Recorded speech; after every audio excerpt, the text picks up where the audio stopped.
Hello all my dear student, कैसे हैं आप सभी लोग। आई थिंक आप सभी बहुत अच्छे होंगे। मैं आपके अपने यूट्यूब चैनल जीस विद्यापीठ पर हार्दिक स्वागत करता हूं। देखिए माय डियर स्टूडेंट, अपने लोगों ने ज्योग्राफी को शुरू किया था और हिमालय को शुरू किया था, और हिमालय के फॉर्मेशन से जितने भी मूलभूत जो उसके सिद्धांत थे, ठीक है ना, उनको काफ़ी गहराई से अपने लोगों ने समझा। जो हिमालय की भूगर्भिक विशेषताएं थी, जियोलॉजिकल फीचर थे हिमालय के, उन सभी चीज़ों को अपने लोगों ने समझा कि हिमालय जो है, हिमालय ऊंचाई, हिमालय की ऊंचाई, हिमालय की चौड़ाई, हिमालय कैसे बना है, प्लेट विवर्तन की सिद्धांत के द्वारा भी अपने लोगों ने समझा। इन सब बातों पर अपने लोगों ने बात की। उसके बाद आज अपने लोग शुरू करेंगे हिमालय में मैपिंग को, ठीक है ना। उसमें अपने लोग trans Himalaya, great Himalaya, middle Himalaya और शिवालिक हिमालय, इन तीनों हिमालय को अच्छे से कवर करेंगे और बहुत डेप्थ में कवर करेंगे और पूरी सभी कुछ मैपिंग से कवर करेंगे, ठीक है। तो मैडम स्टूडेंट, आई थिंक आपको ज्योग्राफी में मज़ा आ रहा होगा। इंडियन ज्योग्राफी में अपन लोग ज्योग्राफी को बहुत ही विस्तार से, बहुत ही सरल, बहुत ही सारगर्भित तरीके से पढ़ने की कोशिश कर रहे हैं। और मैं पूरी कोशिश कर रहा हूँ कि आपको बेहतर से बेहतर कंटेंट प्रोवाइड करा सकूँ। और मुझे पता है कि आप लोग भी बहुत शिद्दत से पढ़ रहे हैं, और आपकी जो अच्छे से आप लोग मुझे मैसेज करते हैं, उससे मुझे और भी ज़्यादा मोटिवेशन मिलता है, ठीक है मेरे स्टूडेंट। तो आप लोग क्या कीजिए, जब वीडियो को देखिए तो उसके बाद उसको लाइक भी कर दिया कीजिए, और वीडियो को जब आप देखें आपको पसंद आए तो आप उसे शेयर भी कर दिया कीजिए, ठीक है मेरे स्टूडेंट। चलिए फिर समय को ज़्यादा ना बर्बाद करते हुए शुरू करते हैं आज हिमालय में, हिमालय के पार्ट्स को। तो देखिए, सबसे पहले अपन लोग शुरू करेंगे ट्रांस हिमालय को। ट्रांस हिमालय के फॉर्मेशन की बात करते हैं। आप जब भी ट्रांस हिमालय पढ़ते हैं, सबसे पहले तो आपको किताबों में यही लिखा मिलता है कि ट्रांस हिमालय हिमालय से पहले निर्मित हिमालय है, या इसको पार हिमालय भी कहते हैं, ठीक है ना, पूर्व हिमालय भी कहते हैं। तो हिमालय से पहले ये कैसे निर्मित हुआ, थोड़ा सा इन सब मुद्दों पर बात करते हैं। ये सब आपको लिखना नहीं है, लेकिन आपको समझना है, ताकि जब चीजें आपको समझ में आती हैं तब चीजें ज्यादा सरल लगती हैं, ज्यादा आसान लगती हैं, हमारी अंडरस्टैंडिंग बहुत ही अच्छे से डेवलप हो पाती है, और हमें चीजों को बार बार रट्टा नहीं मारना पड़ता है, हमारे कॉन्शियस माइंड में जाकर वो चीजें सेव हो जाती हैं, ठीक है। तो मैं आपको समझाने की कोशिश करता हूँ हल्के से, ठीक है ना। मैंने आपको बताया था, यहाँ पर एक यूरेशियन प्लेट थी, इस तरीके से मान लेते हैं ये यूरेशियन प्लेट है, ठीक है ना।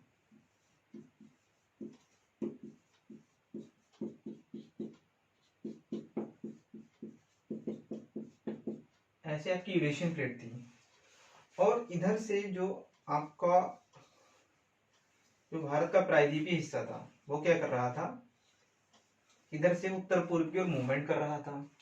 और यहाँ पर क्या था, यहाँ पर आपका टेथिस सागर था। क्या था, यहाँ पर आपका टेथिस सागर था। क्या था, ये आपका टेथिस सागर है।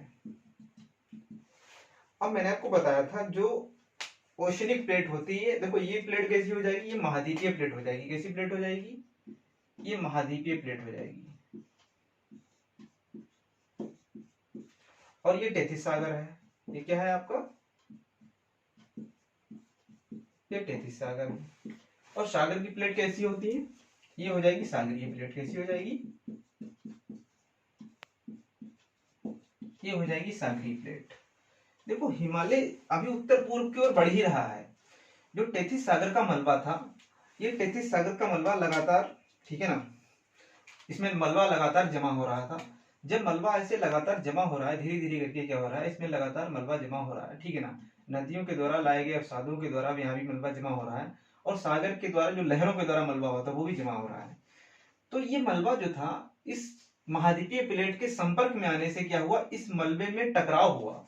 यानी यूरेशियन प्लेट और इस मलबे में, टेथिस सागर के मलबे में टकराव हुआ। और मैंने आपको बताया, जब भी दो प्लेटें आपस में टकराएंगी, ठीक है ना, तो क्या होगा, वो मलबा ऊपर उठेगा और कुछ माउंटेन बनेंगे, ठीक है ना। तो यहाँ पर भी यही हुआ। तो यहाँ पर जो माउंटेन बने, इस तरीके से जब ये मलबा टकराया, तो यहाँ पर भी कुछ ऐसे इस तरीके से माउंटेन बनना प्रारंभ हुए, ऐसे इस तरीके से, इस तरीके से। अभी देखो, हमारी उत्तर जो हमारी प्रायद्वीपीय भारत की प्लेट है, अभी वो क्या कर रही है, संचलित हो रही है, संचलित हो रही है, उत्तर पूर्व की ओर जा रही है। लेकिन ये टेथिस सागर में जमा मलबा महाद्वीपीय या यूरेशियन प्लेट के संपर्क में आने से इस मलबे में क्या हुआ, फोल्ड बने, क्योंकि ये दोनों प्लेटें आपस में टकराई। इस वजह से क्या हुआ, यहाँ पर कुछ फोल्ड बने और यहाँ पर कुछ पर्वतों की उत्पत्ति हुई। इन्हीं पर्वतों को वर्तमान में क्या कहते हैं, इन्हीं पर्वतों को वर्तमान में कहते हैं ट्रांस हिमालय। क्या कहते हैं, इन्हीं पर्वतों को वर्तमान में कहते हैं ट्रांस हिमालय। तो देखिए अभी उत्तर जो प्रायद्वीपीय प्लेट थी वो तो अभी उत्तर की ओर संचरित हो रही, उत्तर पूर्व की ओर, लेकिन इन पर्वतों का निर्माण हिमालय के बनने से पहले ही हो गया है, इसीलिए इसको पार हिमालय कहा जाता है, इसीलिए इसको पूर्व हिमालय कहा जाता है। ठीक है, अच्छा ये तो एक कॉन्सेप्ट हो गया, लेकिन इसके एविडेंस भी हम दे सकते हैं, साक्ष्य भी दे सकते हैं कि क्यों ये हिमालय से पहले निर्मित है। देखिए जो ट्रांस हिमालय है, इसकी जो रॉक्स हैं, देखिए इसकी जो रॉक्स हैं यानी इसकी जो चट्टाने हैं वो कैसी हैं, वो बेसाल्टिक हैं। कैसी हैं, बेसाल्टिक हैं, यानी कि बेसाल्ट से बनी हुई हैं। क्योंकि मैंने आपको बताया था महासागरीय प्लेट ये किसकी, ये सागरीय महासागरीय प्लेट किसकी बनी होती है, इसकी चट्टानें किसकी बनी होती हैं, बेसाल्ट की बनी होती हैं।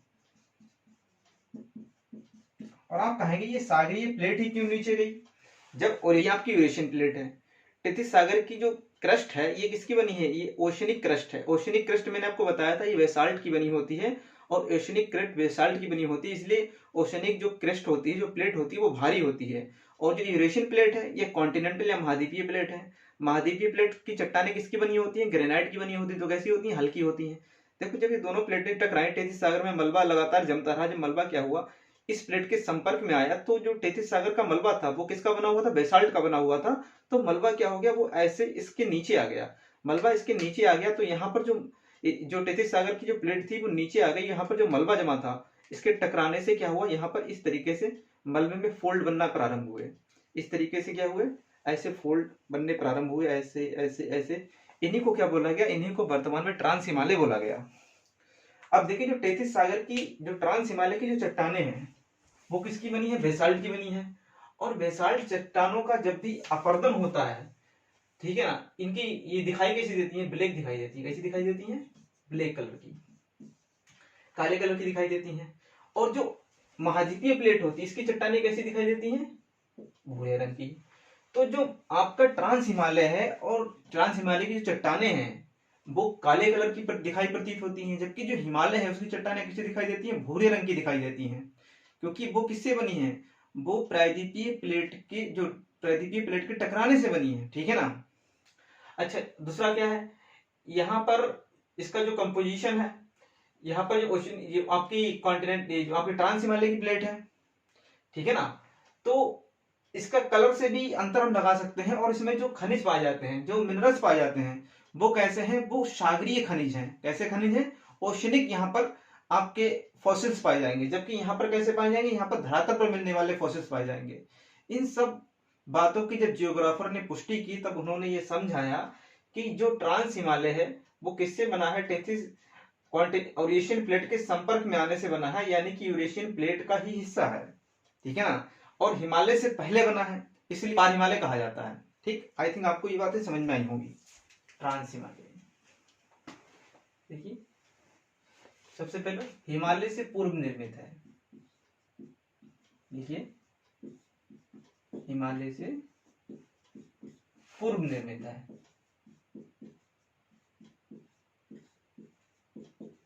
इसीलिए इसको क्या बोलते हैं, इसीलिए इसको पार हिमालय बोलते हैं। ट्रांस का मतलब ही होता है पार,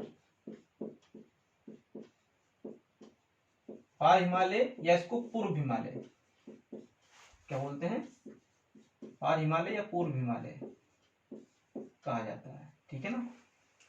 दूसरी बात, ये पैलियोजोइक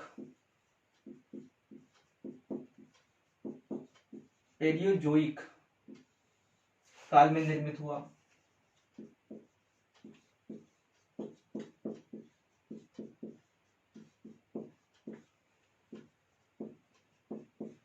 ठीक है ना। और हिमालय जो है टर्शरी पीरियड का है, ये पैलियोजोइक काल का है। पैलियोजोइक काल टर्शरी काल से बहुत पहले का काल है। ठीक है ना। जब जियोग्राफिकल कैलेंडर आप पढ़ेंगे, पृथ्वी का भूगर्भिक कैलेंडर पढ़ेंगे, उसमें ये सारी चीजें आती हैं। ठीक है। देखिए दूसरी बात क्या है, यहां यूरेशियन प्लेट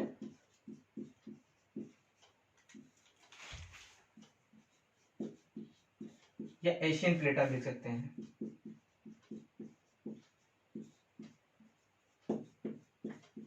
एशियन प्लेट का हिस्सा है। या यूरेशियन प्लेट या एशियन प्लेट का हिस्सा है।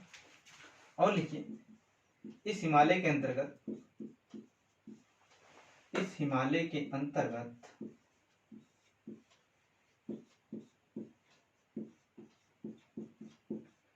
इस हिमालय के अंतर्गत 3 पर्वत श्रेणियां आती हैं।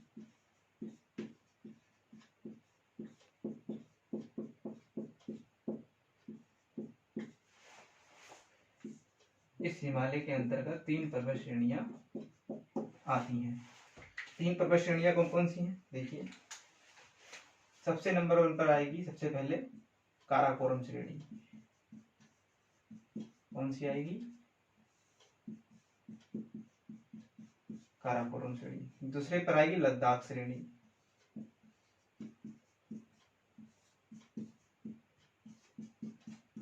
तीसरे पे आएगी जास्कर श्रेणी।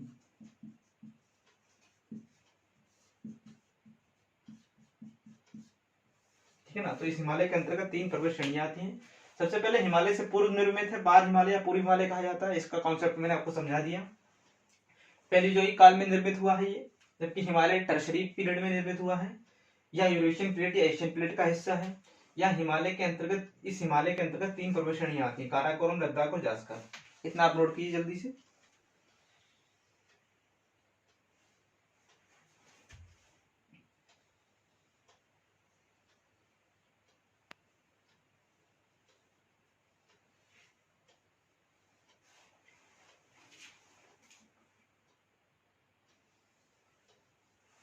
राइट।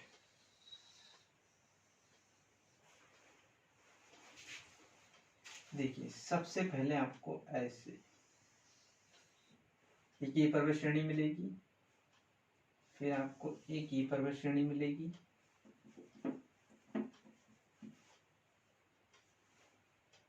फिर आपको एक ये पर्वत श्रेणी मिलेगी। देखिए इसको बोलते हैं काराकोरम। क्या बोलते हैं?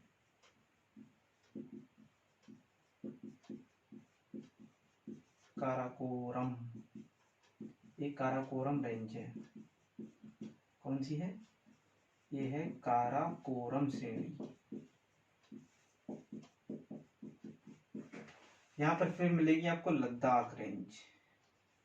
कौन सी रेंज मिलेगी माय डियर फ्रेंड? लद्दाख। ये आ गई आपकी लद्दाख रेंज। ठीक है ना। ये है आपकी जास्कर रेंज। कौन सी रेंज है? ये है जास्कर रेंज। ठीक है ना। ये है लद्दाख।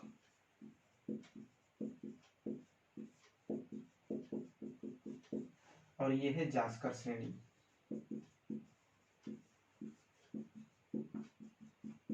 आपको यहां पर मिलेगा इस तरीके से।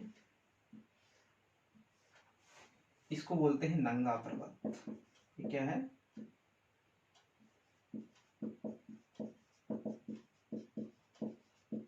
नंगा पर्वत।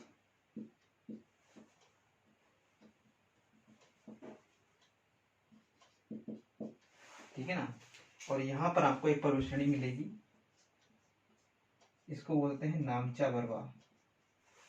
इसको बोला जाता है ग्रेट हिमालय। ये क्या है आपका? ठीक है ना। फिर देखिए इसके नीचे एक और हिमालय इस तरीके से आएगा। ऐसी कुछ पर्वत श्रेणियों के रूप में।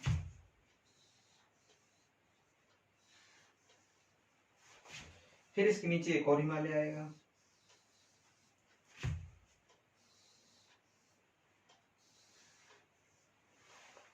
ठीक है। बीच वाले को क्या बोलेंगे? इसको बोलेंगे मिडिल हिमालय। क्या बोलेंगे? इसको बोलेंगे मिडिल हिमालय।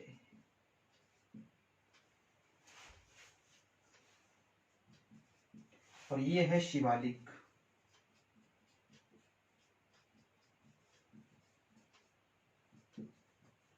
ये है शिवालिक हिमालय।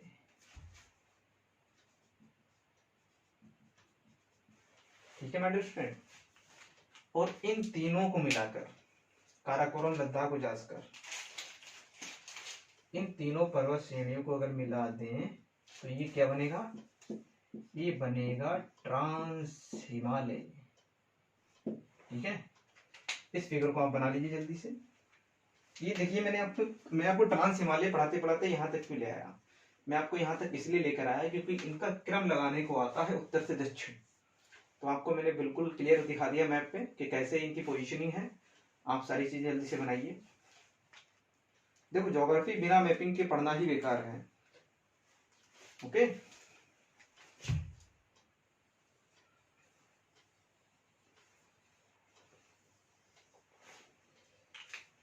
सबसे पहले पढ़ेंगे अपन लोग काराकोरम रेंज। देखिए, यहाँ पर आपको ऐसे एक रेंज मिलेगी। ये क्या है? ये है काराकोरम रेंज। काराकोरम रेंज का तिब्बत में विस्तार हो जाता है ऐसे। जब तिब्बत में इसका विस्तार हो जाता है, तिब्बत में इसको क्या बोलते हैं? इसको बोलते हैं कैलाश पर्वत। क्या बोलते हैं? इसको बोलते हैं कैलाश पर्वत। देखिए, ये वाला हिस्सा जो है, ये हिस्सा है पीओके वाला। ये ऐसे, ये हिस्सा है पीओके वाला। स्टूडेंट, ये हिस्सा है आपका पीओके वाला। ये क्या हो गया? ये हो गया आपका पीओके, पाक अधिकृत कश्मीर। और यहीं पर एक पर्वत चोटी है ऐसे, इसको बोलते हैं गॉडविन ऑस्टिन। क्या बोलते हैं?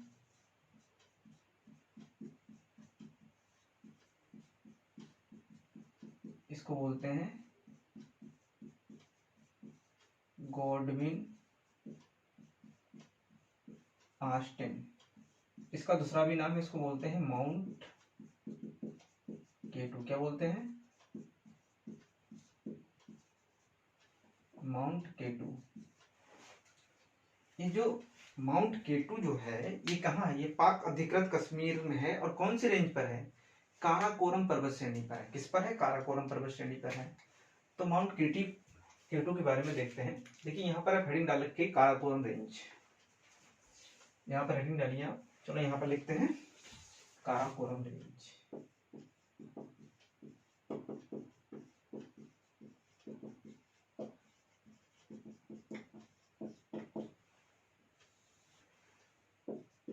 इसमें अपन लोग फिल करते हुए जाएंगे बातों को। जो गॉडविन ऑस्टिन है, इसको पढ़ते हैं नंबर 1। ये क्या है? नंबर 1। ठीक है ना? यहाँ पर डालते हैं नंबर 1। नंबर 1 पर हम क्या पढ़ रहे हैं? Godwin Austen. क्या पढ़ रहे हैं? गॉडविन ऑस्टिन के बारे में। देखिए, सबसे पहली बात, अगर इसकी लोकेशन की बात करें, लोकेशन, तो ये कहाँ है? ये है पीओके में, यानी कि पाक अधिकृत कश्मीर में। ठीक है ना? भारत किस पर है? ये एक तो पीओके में है। अगर लोकेशन की बात करें तो किस पर है? ये कारा कोरम रेंज पर अवस्थित है। ठीक है मेरे फ्रेंड। दूसरी बात करें, भारत की सबसे ऊंची चोटी है। क्या है? भारत की सबसे ऊंची चोटी है गॉडविन ऑस्टिन। ठीक है। फिर देखिए, और आपको कुछ पर्वत चोटियां मिलेंगी इस पर, इस तरीके से काराकोरम रेंज पर ही ऐसे मिलेगी। इसको बोलते हैं गेसर ब्रूम। क्या बोलते हैं? इसको बोलते हैं गेशर ब्रूम। ये दूसरी वाली है, इसको बोलते हैं मेशर ब्रूम। क्या बोलते हैं? मेशर ब्रूम। ठीक है ना? ये दो पर्वत चोटियां और भी हैं इस पर। इस फिगर को आप बनाइए। देखिए, आपको ये फिगर कई बार बनाना पड़ेगा। आप हमेशा ब्लैंक कॉपी लेकर बैठिए और उस पर ही सारी मैपिंग कीजिए। तो गॉडविन ऑस्टिन की बात की, कहाँ है? पीओके में है। अब हमारे यहाँ नहीं है, इसलिए अगर भारत की सबसे ऊंची चोटी पूछा जाए और तो आप किसको आंसर क्लिक करेंगे? आप कंचनजंगा को करेंगे। अगर कंचनजंगा ऑप्शन में नहीं है तब आप इसको शायद करेंगे, ठीक है ना। अगर कंचनजंगा ऑप्शन में है तो आप क्या करेंगे? कंचनजंगा को ही क्लिक करेंगे, जो कहाँ पर है? जो आपकी सिक्किम और नेपाल के बॉर्डर पर आपको भी मिलेगी, ठीक है ना। देखिए ये आपका पीओके वाला रीजन है। इस पीओके वाले रीजन के पास में यहाँ पर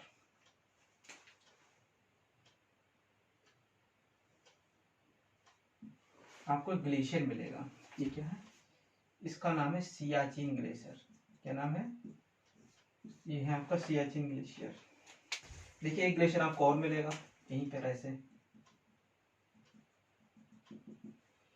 इसको बोलते हैं हिस्पर। क्या बोलते हैं? इसको बोलते हैं हिस्पर। एक ग्लेशियर आपको यहाँ पर और मिलेगा,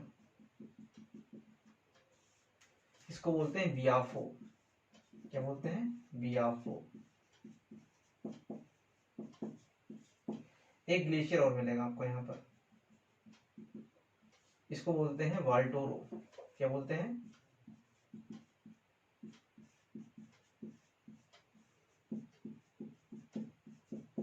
ये है आपका वाल्टोरो। ये 4 ग्लेशियर मिलेंगे आपको काराकोरम रेंज पर। किस पर मिलेंगे? तो काराकोरम रेंज पर आपको क्या मिले? 4 ग्लेशियर मिले। इनको बनाइए। अब देखिए इसको मान लेते हैं दूसरा पॉइंट, ग्लेशियर वाला, सियाचिन ग्लेशियर। ये क्या है आपका? सियाचिन ग्लेशियर। सबसे पहली बात सियाचिन ग्लेशियर के बारे में देखिए, किस पर स्थित है? ये काराकोरम पर्वत श्रेणी पर स्थित है।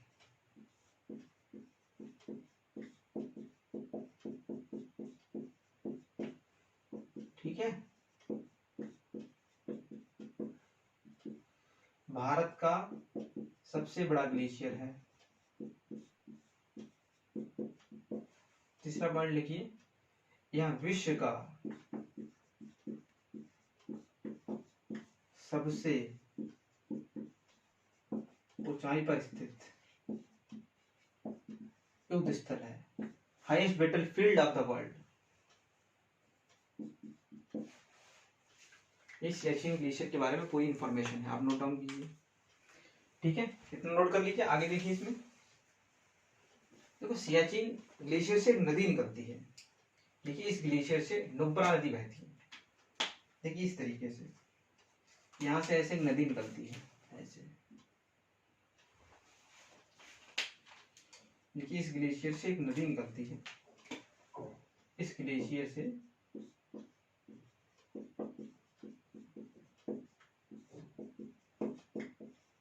नुब्रा नदी का उद्गम है। यानी कि हमारी जो आर्मी है वो नुब्रा नदी की घाटी से होते हुए ही कहाँ पहुंचती है? सियाचिन ग्लेशियर पहुंचती है। ठीक है ना। देखिए इस ग्लेशियर पर एक रेंज पाई जाती है, साल्टेरो रेंज।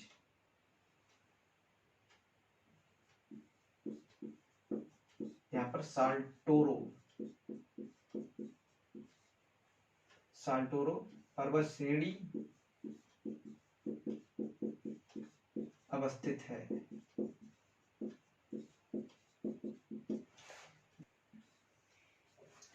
ये है आपकी साल्टोरो रेंज।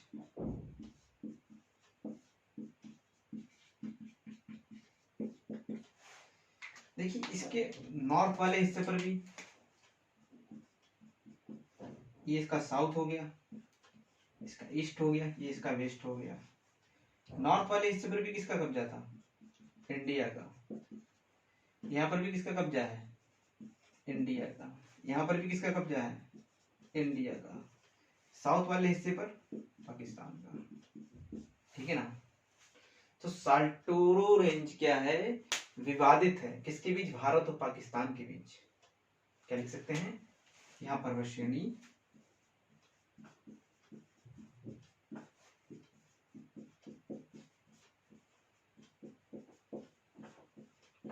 भारत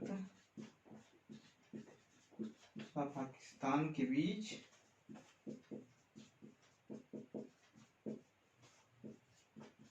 विवादित है। नोट कीजिए इतना।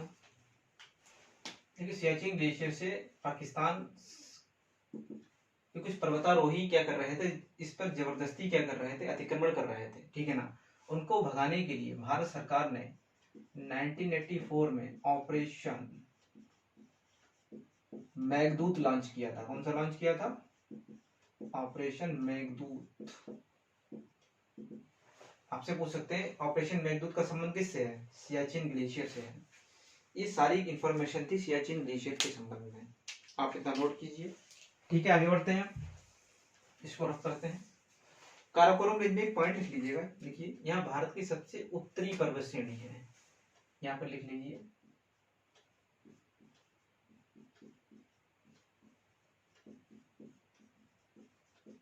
यह भारत की सबसे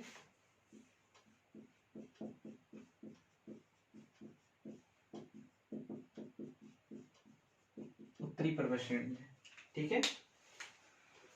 यह भारत की सबसे उत्तरी पर्वत श्रेणी है।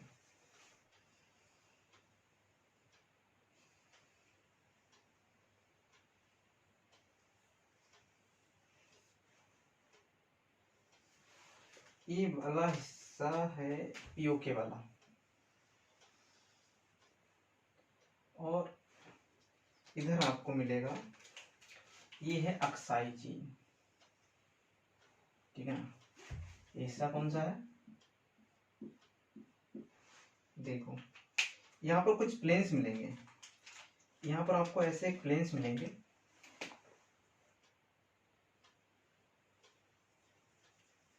इनको बोलते हैं त्योसाई प्लेन। क्या बोलते हैं?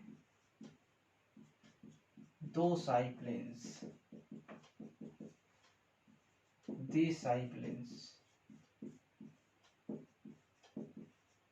ये कहाँ पर है? ये वाला हिस्सा क्या है? ये है पीओके, ठीक है ना।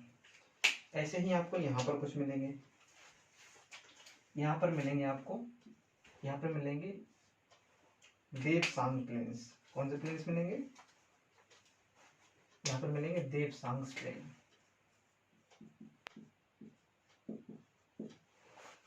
और ये इसको बोलते हैं अक्साई चीन। क्या बोलते हैं? अक्साई चीन।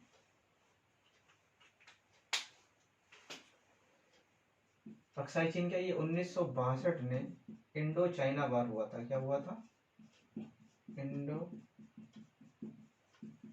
China war. इसी वार में क्या हुआ था? चीन ने इस क्षेत्र को अपने कब्जे में ले लिया था। तो ये हमने देसाई और देवसांग प्लेन पढ़ लिए, ठीक है मेरे स्टूडेंट। तो फिर आज यहीं तक रखते हैं, ठीक है ना। मिलते हैं आपसे नेक्स्ट वीडियो में। आप माय स्टूडेंट ज़्यादा से ज़्यादा चैनल को शेयर कीजिए, सब्सक्राइब कीजिए, और बेल आइकन को भी प्रेस कर दिया कीजिए, ठीक है ना। और लाइक बटन को भी जरा पुश कर दिया कीजिए, ठीक है माय स्टूडेंट। अच्छे से ख्याल रखिए, अच्छे से पढ़ाई कीजिए। मिलते हैं नेक्स्ट वीडियो में, तब तक के लिए टेक केयर, गुड बाय।